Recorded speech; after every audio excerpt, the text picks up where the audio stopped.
They say silence can be comforting, a blanket for the soul. But sometimes silence is a witness, and worse, an accomplice. After the firestorm that unraveled my family's carefully constructed mythology, there was no going back. The image of my father no longer stared at me from the frame with quiet accusation. He looked at me with recognition. As if to say, finally. The project Clara and I had started, Keepers of the Invisible, was no longer a small community effort. It became something bigger. A movement. A ripple that turned into a wave, crashing through generations of secrets. People from across the country reached out. Men and women, some old, some young, some trembling, others fierce. All carrying truths long silenced. Some brought letters. Others, boxes of forgotten photographs, confessions, recordings. I remember a woman named Beatrice who traveled 6 hours by bus just to hand me her grandfather's journal. She said with tears in her eyes, "No one ever listened. Maybe now someone will." I learned something in that process. Trauma is not linear. It folds, twists, hides in corners. Sometimes, it skips generations like a cursed heirloom wrapped in silence. But when truth is spoken aloud, when it is named, it breaks chains we didn't even know were tightening around our necks. But not everyone was grateful for the truth. Some doors that opened brought light. Others only darkness. Shortly after our third exhibit, Clara started receiving anonymous emails. Some were vague, others were violent. Threats disguised as warnings. "Shut it down. You've said enough. Truth doesn't feed the dead." We went to the police. They listened, nodded, took notes, promised to monitor the situation. But I recognized that look. The same one I saw years ago when I first spoke of Lucas. The look of polite disbelief. That didn't stop us. If anything, it pushed us further. It was during one of our live recordings, an open mic night where people could share their family truths, that something shifted. A man stood up in the back. Well dressed. Calm. Eyes too cold for the warmth in the room. He didn't speak. He just watched. After the event, he approached me, extended a hand. There was something disarming about him, yet entirely wrong. His fingers lingered too long. "Miss Duarte," he said in a voice that carried centuries of arrogance. "You're waking ghosts that prefer to stay buried." I stared at him, unblinking. "Then they'll just have to learn to live with us." He smiled. A smile without teeth. A smile that tasted like copper. He walked away, leaving behind a card. No name. Just a symbol. A circle broken by a single line through the center. Later, Gabriel, now a young man transformed by truth, found the same symbol etched into an old folder from my father's belongings. It had been there the whole time. We just hadn't known how to look.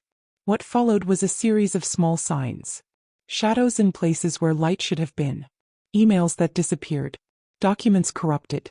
Witnesses who changed their minds. It wasn't paranoia. It was resistance. We had unearthed something more than personal pain. We'd struck a root that ran deeper than our own family. Something systemic, institutional. Something ancient. And it was watching. I stopped sleeping through the night. Not from fear, not entirely, but because I could feel it, the story still breathing beneath the surface. Like a second heartbeat. In the silence of 3:47 a.m. I could hear it. The past. Calling. One morning, a package arrived with no return address. Inside, a VHS tape, a silver key, and a note. "If you've made it this far, it means the next chapter is yours. But be warned, Helena. Not all truths bring freedom. Some bring fire." The VHS had no label. Clara found an old player at a thrift store and we sat together to watch. The footage was grainy. Static laced every frame. A woman, not my mother, not Clara, was speaking directly into the camera. Her face was bruised, but her voice was steel. "If this tape is found, know that we tried. We followed the lines. We knocked on forbidden doors. They opened. And behind them, not just skeletons. Entire histories erased." She mentioned names. Places. Events we had never heard of, but that made something inside both of us twist with instinctive recognition. Helena Duarte was not the first to search for truth. And I wouldn't be the last. The silver key? It opened a locker at a bus terminal in another city. Inside, only 2 items, a manila folder and a photograph. The folder contained classified reports, redacted interviews, death certificates with no cause of death listed. And in the photo, My father smiling, but behind him barely visible the man with the toothless smile. He hadn't aged a day. I stared at that photo for hours. There are truths that explain, and hot truths that unmake you. I didn't show the folder to the world. Not yet, because for some truths the world must be ready. But I keep it locked away, waiting, because if there's one thing I've learned, it's this. Truth does not sleep. It waits. And when it wakes, it demands to be seen. This is not the end. It never was. The photo is no longer turned face up on my desk. It's framed in glass, hung on the wall. But now there are others beside it. Faces once lost, now found. And the circle? It's no longer broken. It's complete. And it watches too. I never thought opening a wall could change everything. Throughout my childhood, that old house of my grandparents always felt full of secrets. The wooden windows that creaked with the wind, the basement no one used, and most of all, the locked room at the end of the hallway. A room that, according to my grandmother, was good for nothing. Since I was little, I was told that my uncle Ricardo, my mother's younger brother, had disappeared in 1998. That was all they ever said. He left home and never came back. No police report. No search. No posters. Just silence. The family moved on as if he had vanished into thin air. I was too young to understand. But as the years passed, that absence began to scream inside me.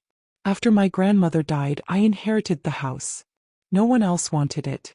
I moved in alone, trying to start over. But that place felt frozen in time. As if every wall was alive and watching me. In the first week, I decided to clean everything. Open the windows, throw away old furniture. That's when I found the key. It was at the back of a kitchen drawer, along with old paid bills and newspaper clippings from the 90s. The key was iron old rusty. And it had a red ribbon tied to it. My heart started pounding. I knew it was the key to the forbidden room. The door creaked as it unlocked. The smell inside was of mold, damp wood, and something I couldn't identify. Something sweet and sour at the same time. The walls were covered in floral wallpaper, faded with time. There was a single bed, a desk, a bookshelf with books, and everything was perfectly preserved, as if someone had sealed the room yesterday, not 26 years ago. The detail that scared me most was the calendar on the wall. June 1998, with the 17th circled in red. That was the day, according to my mother, when my uncle disappeared. I sat on the bed trying to make sense of what I was seeing. There were photos, a Walkman, a sketchbook, and a diary. I started reading. The first pages talked about school, movies he liked, typical teenage dreams. But as time went on, the words changed. Darker, more obsessive. Someone watches me when I sleep. Yesterday I heard footsteps inside the wall. My mom thinks I'm crazy, but I know this house is hiding something. On the last written page, if I disappear, look in the back. Behind the bookshelf. They won't let me leave. I couldn't breathe. I ran to the bookshelf. It was heavy wood built into the wall. I pulled with all my strength. It took time. But behind it, there was an opening. A small door. Hidden. I entered, lighting the way with my phone's flashlight. A narrow, claustrophobic hallway, covered in dust and cobwebs. The inner walls felt sweaty, like they were breathing. At the end of the corridor, a tiny room. Inside, a chair. And chains. But that wasn't what made me scream. It was the smell. The same smell I felt when I opened the bedroom. In the corner of the room there was a body. Naturally mummified, curled up. Wrapped in a blue blanket. And next to it a school ID, Ricardo M. My uncle never left that house. He had been there all along. I locked everything. Called the police. Filed a report. It was a horror movie scene. Forensics coming in. Digging through walls. Asking questions. But the strangest part was yet to come. The forensic report concluded that my uncle died of starvation. Trapped. Alone. No signs of struggle. No screams. As if he had accepted his fate. The room, they said, had been sealed from the inside. The police labeled it as severe family negligence. My grandmother died without ever saying a word. My mother denied knowing. But deep down I knew. That family chose silence over shame. The following week I received a letter. No return address. Dated 2005. You will find out. One day you'll understand why no one wanted to open that door. And the worst part? The signature at the end. With love, Grandma. Now tell me, what does a grandmother hide, to let her own grandson rot in silence? The day I found the letter my grandmother tried to destroy, he was trembling. And when I saw her face I broke too. I thought I was protecting everyone, but in truth I was only delaying the inevitable. And now you're the one paying the price. My grandmother Irasima's voice sounded like a page being torn. She gripped my hand with the strength of someone trying to keep time from dragging her back. Forgive me, for burying your story along with mine. For erasing what belonged to you. I leaned in and kissed her forehead. I didn't come to blame you. I came to listen. She stared at me for a long moment before whispering. Then listen. Because what I'm about to tell you will change everything you think you know about Luciana's son. There was a heavy silence, as if every memory was locked behind a double-bolted door. Irasima took a deep breath. Gabriel's father wasn't just any man, she said almost in a whisper. He was my forbidden love, and my punishment too. My eyes met hers and both were full of questions. So many. At the time he was married. To a powerful woman. A judge's daughter. I was his distraction. Or at least that's what they tried to make me believe. Her hand trembled. So did mine. Your mother was born not knowing any of this. And Gabriel, he was the child of that silenced love. His father never acknowledged him. Not out of lack of love but cowardice. She stared at the white hospital ceiling as if she could still see the past projected there. I fought. I fought so hard. But I was overcome by fear. By shame. By his family who threatened us, erased records and bought silence. Every word she spoke added to the knot in my chest. Your mother grew up with a hole. With silence where the truth should have been. And Gabriel, he was hidden from the world. The photo you found, she swallowed hard. It was one of the few pieces of proof that survived. I hid it. Turned it face down so I wouldn't have to face his eyes. With Irasima by my side, I began to understand this wasn't just a story of forbidden love. It was a war of silence and suppression. For weeks I listened to every piece of this story. Buried secrets, promises lost in the wind, suffocating blackmail. It all felt like a living shadow. Irasima spoke of the matriarch of the other family. A woman who ruled the town with an iron fist and a frozen gaze. She found out about Gabriel and swore he would never have a place in their world. She ordered everything destroyed. Letters, photos, even my journal.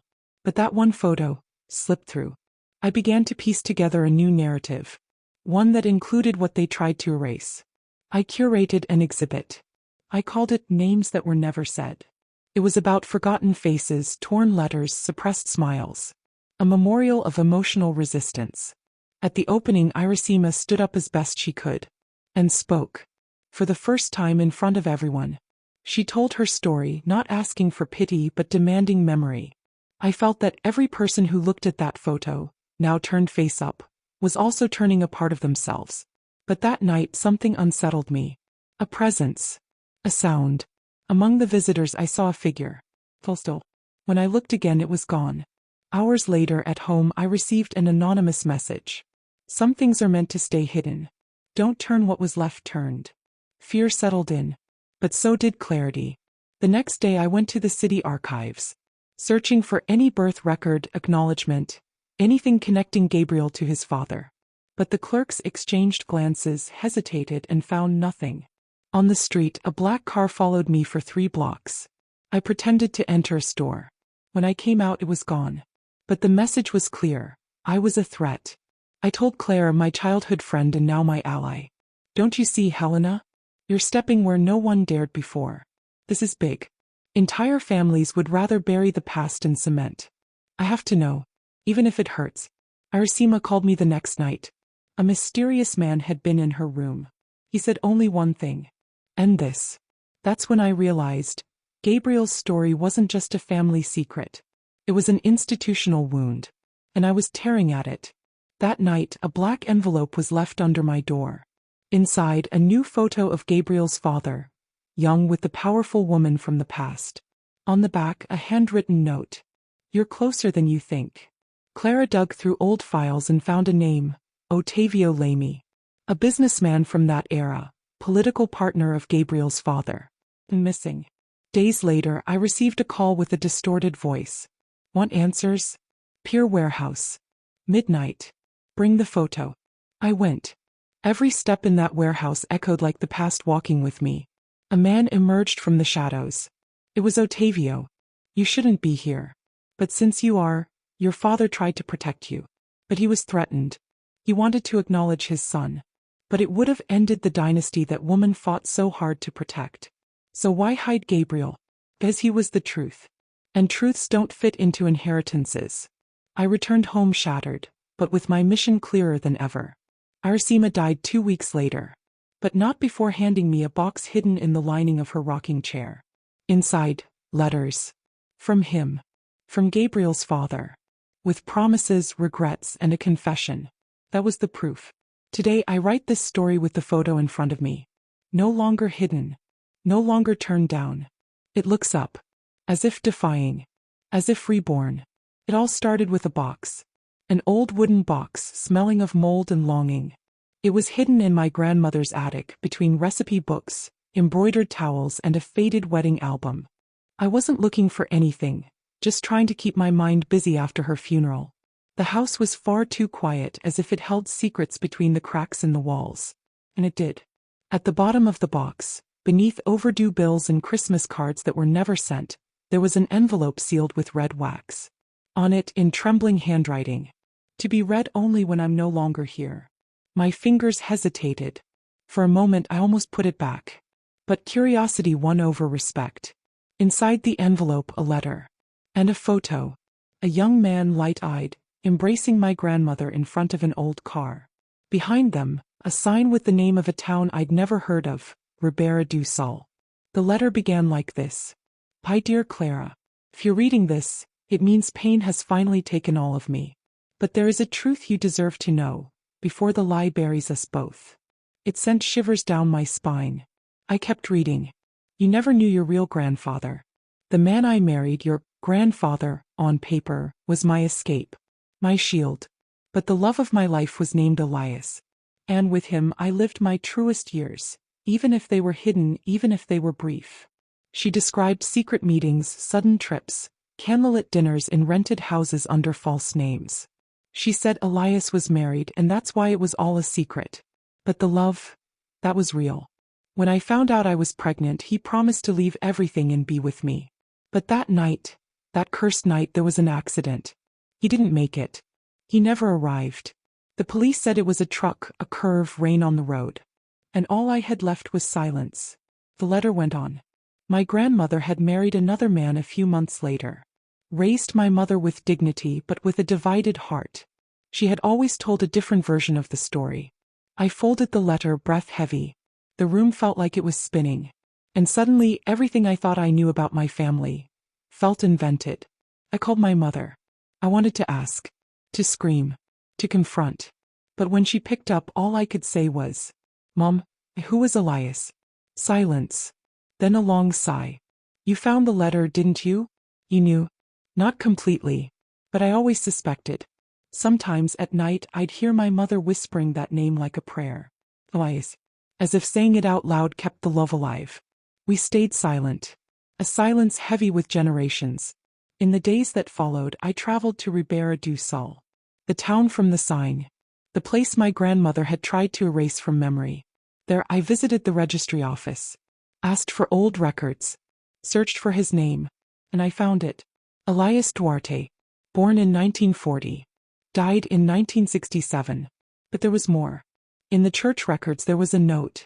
Son, registered only as L. Duarte. Mother, unidentified. The son. I kept investigating. Until I found the full name. Leonardo Alves Duarte. A man who had lived for decades in that town, and who, according to an elderly woman in the village, was identical to a young lady who came here the other day. That was me. I discovered that Leonardo had died in 2004. Unmarried. No children. But he had left behind a box of letters kept in the town library. And there among them was an unsent letter. Addressed to my grandmother. My beloved Clara. I never stopped waiting. Not for a second. I went to the bus station that night. But someone followed me. They recognized me. Beat me. Threatened me. Said I was ruining 2 families. When I woke up it was too late. You were gone. I spent years searching for you. until I gave up. But at every corner, in every face, I looked for your eyes. And even now, when I close mine, I still dream of you. I came home with the letter in my pocket and my heart in pieces.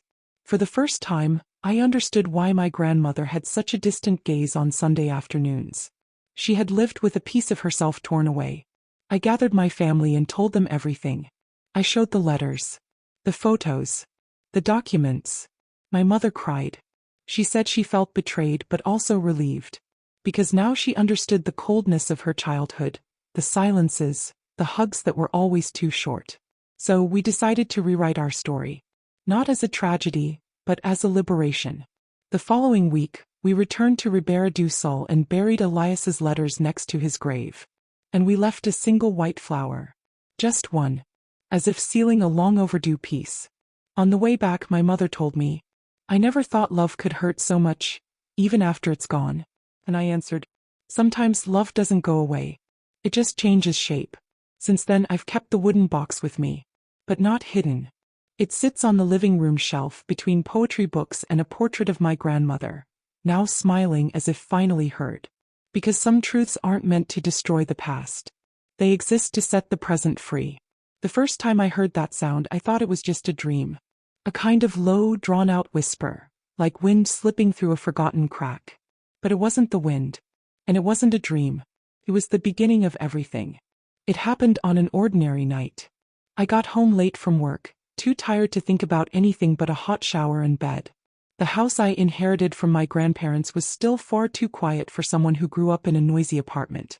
Everything there seemed to hold old breaths, memories waiting to be heard.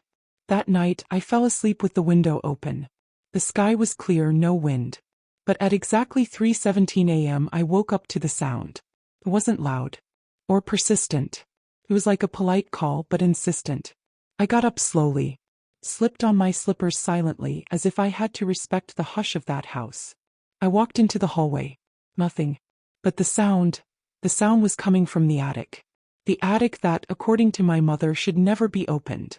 I remembered her words, spoken in a firm voice years ago. "Never go up there, daughter. Some doors were made to stay closed." At the time, I thought it was just her way of saying, "It's full of junk, don't bother." But now, standing before the wooden pull-down stairs, I felt something deeper. Something that didn't just want to be ignored. I took a deep breath. And climbed. The air up there was thick, frozen in time. Dust danced in the beam of my phone's flashlight. There were boxes, old suitcases, moldy books. And in the corner, a chair turned toward the wall. Strange. I stepped closer. Something on the wall behind the chair caught my eye. A faded painting. A cross drawn in charcoal. And below it, an inscription. She listened. And never spoke again. A chill ran down my spine. I went back to my room trying to convince myself it was all in my head. But I couldn't sleep. The next day I started searching. Through documents. Forgotten boxes. Old photo albums. And most importantly, I started listening. Little by little, I realized the sound came every night, exactly at 3:17 a.m. And always from the attic. Until one morning I found an envelope hidden behind the living room shelf. It was addressed to E.S., my initials. The handwriting was my grandmother's. I opened it with trembling hands. Inside was a single sheet of paper. "If you're reading this, it means you heard it. And if you heard it, then it's time to know what no one had the courage to say. In 1965, our family suffered a loss that was never overcome. A loss we buried, along with the sound. The sound. The letter said nothing more. Just this: look for Elisa." I spent days trying to figure out who Elisa was. I searched photos, old records, even went to the registry office. Nothing. It was in an album hidden deep in the wardrobe that I found a black and white photo. 2 girls in frilly dresses sitting on a park bench. On the back, written in pen, "Marina and Elisa, 1964. My grandmother. And a sister I never knew existed. The name had never been mentioned. No photos of her were anywhere in the house. Except this one. As if her entire existence had been erased on purpose. I researched everything I could. Libraries, hospital records, even local churches. But all I found was an old note, lost in one of my grandmother's recipe notebooks. Elisa left with the sound. And the sound stayed. The truth only began to surface when I spoke to an old neighbor, Mr. Joaquim. He was almost 90, memory a bit faded. But when I said the name Elisa, his eyes widened. The girl. The one who vanished?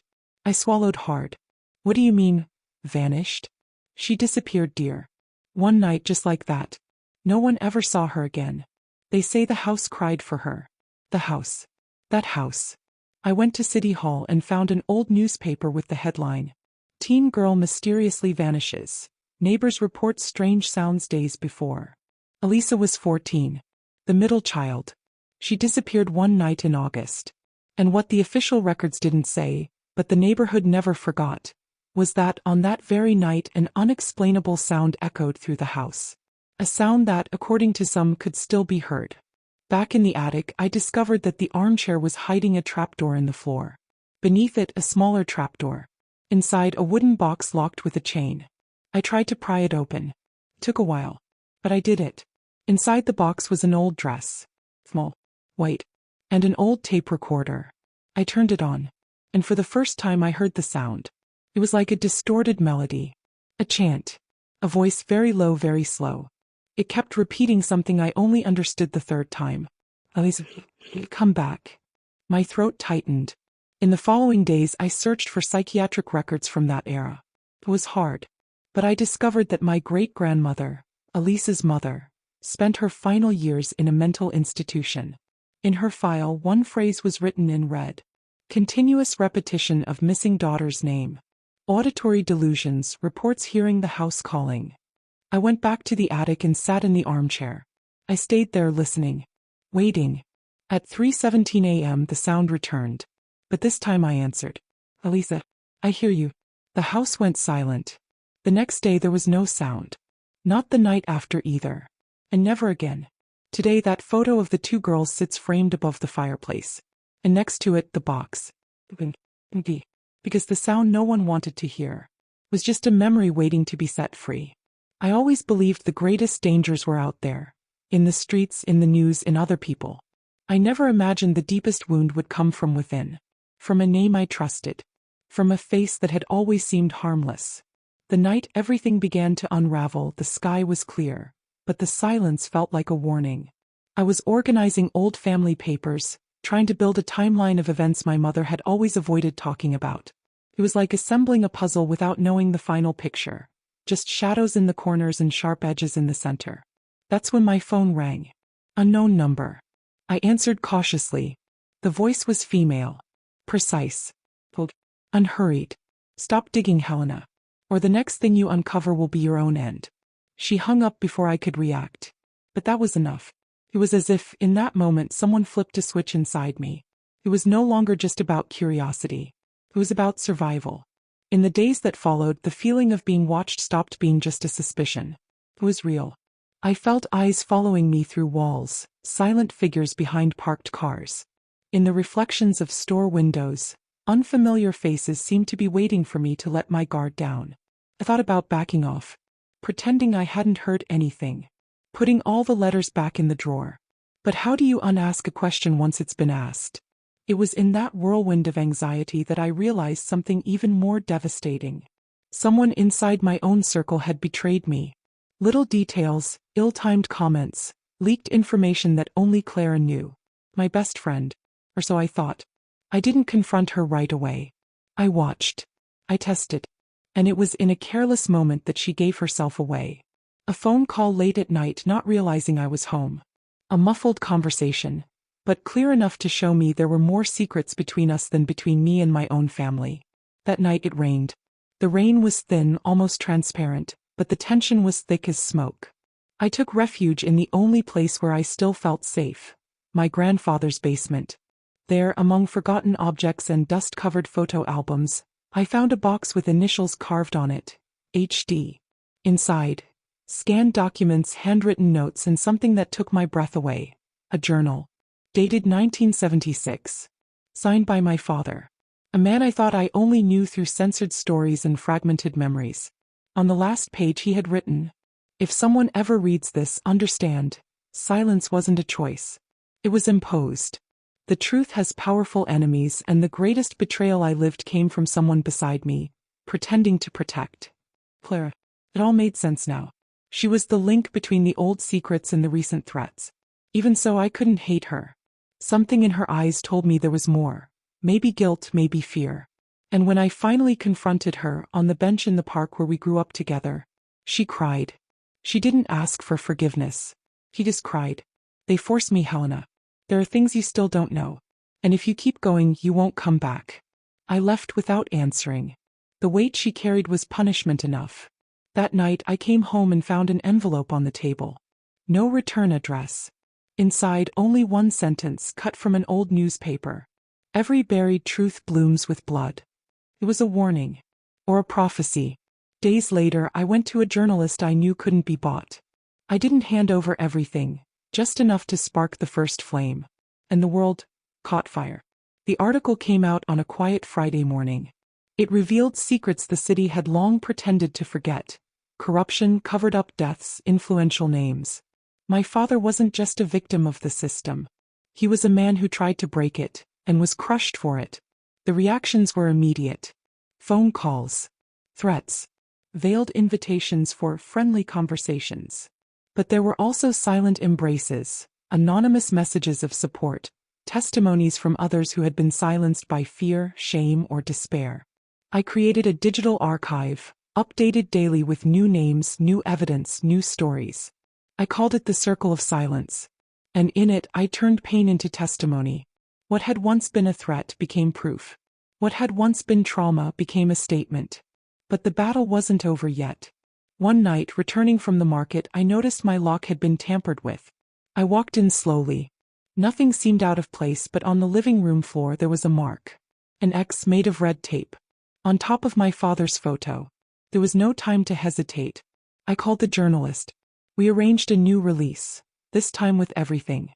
It was time to show I wouldn't back down. That it wasn't just about me anymore. It was about him. About the truth. About all the silenced. The new dossier was published the following week. And then something unexpected happened. Instead of more threats, I received a letter. Handwritten. No return address. The same handwriting as my father's journal. If you're reading this, then you accomplished what I couldn't. Pride isn't enough. You gave me a voice. And now I can rest. The tears came silently. I didn't know who had written it or how the journal had been recovered. But it didn't matter. The truth was finally visible. Turned face up. Like my father's photo, now framed and displayed on my shelf. Not as a reminder of pain, but as a symbol of resistance. Me. I was no longer the woman who ran from the dark. I walked through it. And came back with the flame lit. After that letter, something inside me changed. It wasn't a jolt or an emotional explosion.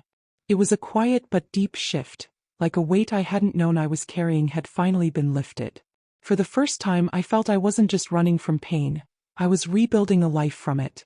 The impact of the new article was greater than anyone could have predicted. The names exposed, the evidence revealed, the secrets uncovered.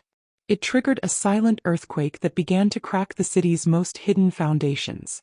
Politicians fell silent. Businessmen denied everything.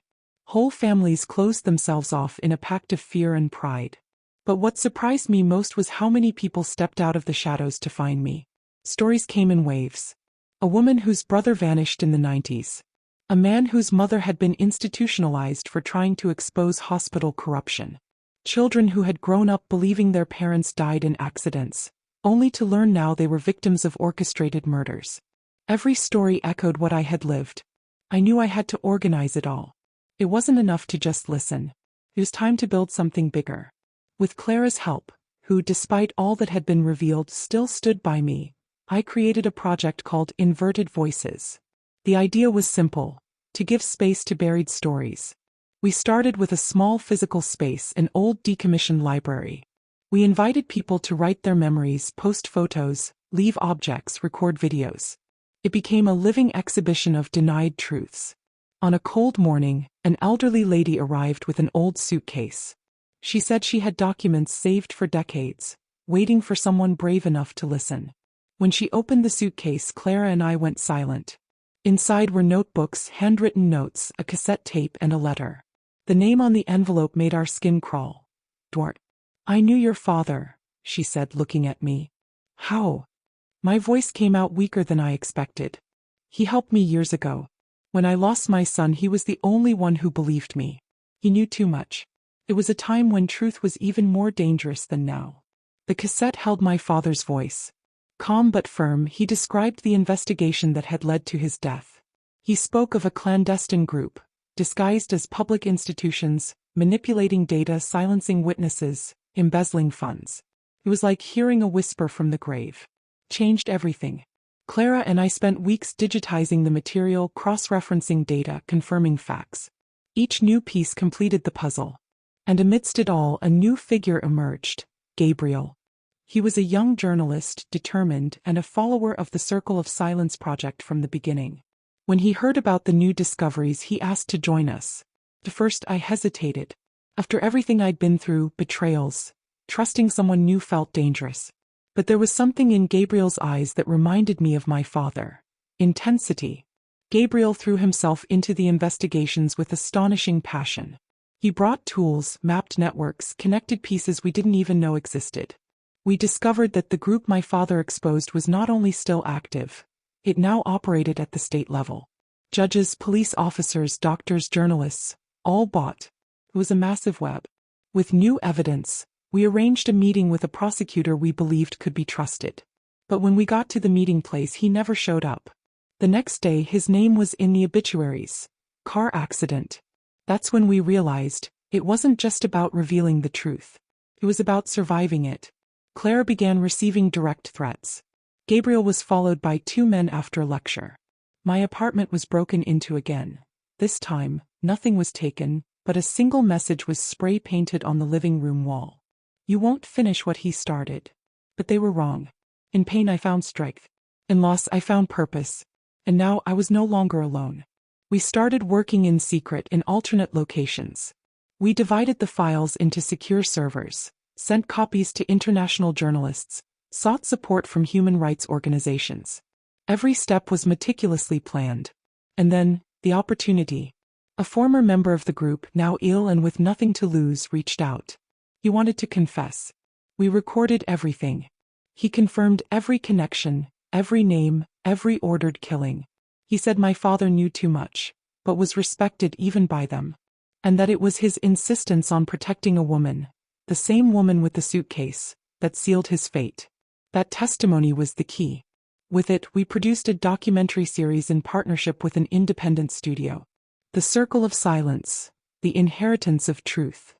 In 4 episodes we exposed everything. My father's tape, the hidden files, the new evidence, the names, with faces and roles. The premiere was secret, released simultaneously on international platforms. Once it spread, it couldn't be stopped. Arrests began. Internal investigations were reopened. My father's name was removed from the suicide list and officially reclassified as a homicide. His image, once forgotten, became remembered as that of a silent hero. At the inauguration of the new memorial to truth, we placed his photo in the center. And next to it, without fear, mine. On the plaque, a single phrase. Here lie the silenced. Here rise those who dared to speak. Me. Kept going. My story merged with so many others. Clara became co-director of the project. Gabriel, now recognized, founded a network of independent journalists called Truth Without Borders. And the Circle of Silence was no longer a secret. It was a movement. Because no matter how hard they try to silence us, truth echoes. And it always finds a voice. They say silence can be comforting, a blanket for the soul. But sometimes silence is a witness. And worse, an accomplice. After the firestorm that unraveled my family's carefully constructed mythology, there was no going back. The image of my father no longer stared at me from the frame with quiet accusation. He looked at me with recognition. As if to say, finally. The project Clara and I had started, Keepers of the Invisible, was no longer a small community effort. It became something bigger. A movement. A ripple that turned into a wave, crashing through generations of secrets. People from across the country reached out. Men and women, some old, some young, some trembling, others fierce. All carrying truths long silenced. Some brought letters. Others, boxes of forgotten photographs, confessions, recordings. I remember a woman named Beatrice who traveled 6 hours by bus just to hand me her grandfather's journal. she said with tears in her eyes. No one ever listened. Maybe now someone will. I learned something in that process. Trauma is not linear. It folds, twists, hides in corners. Sometimes, it skips generations like a cursed heirloom wrapped in silence.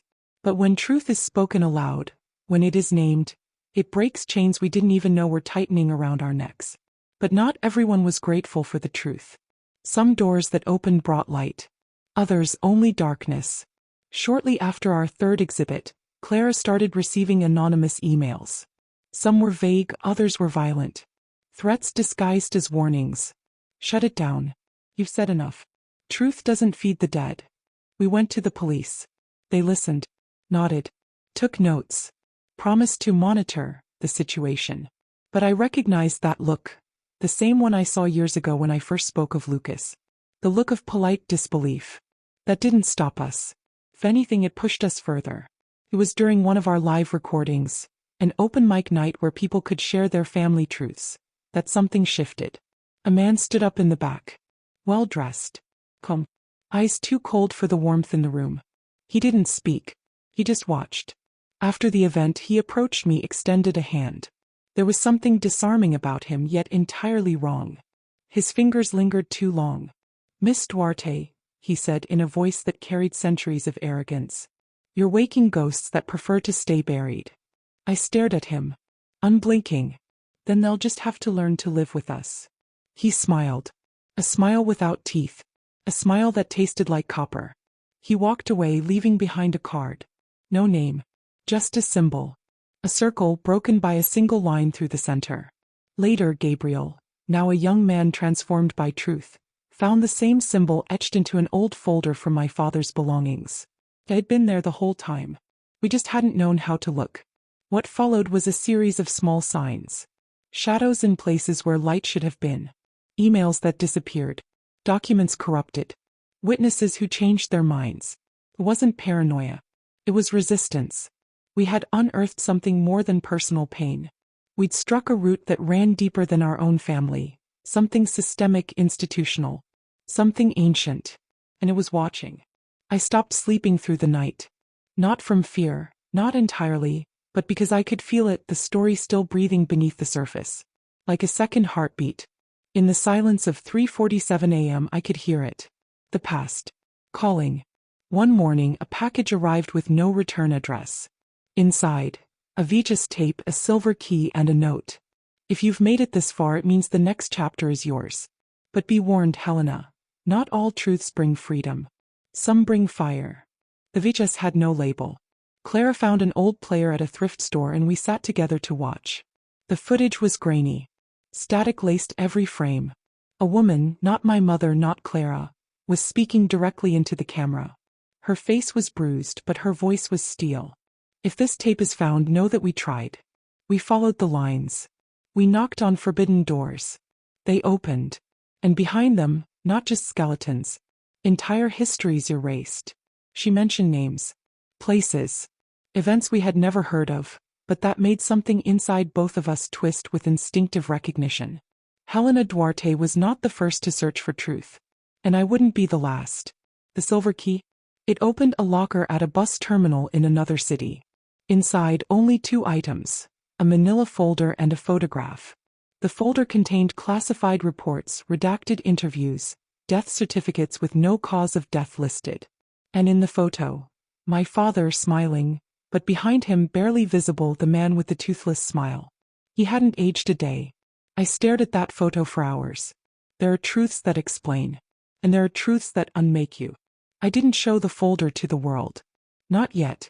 Because for some truths the world must be ready. But I keep it. Locked away. Waiting.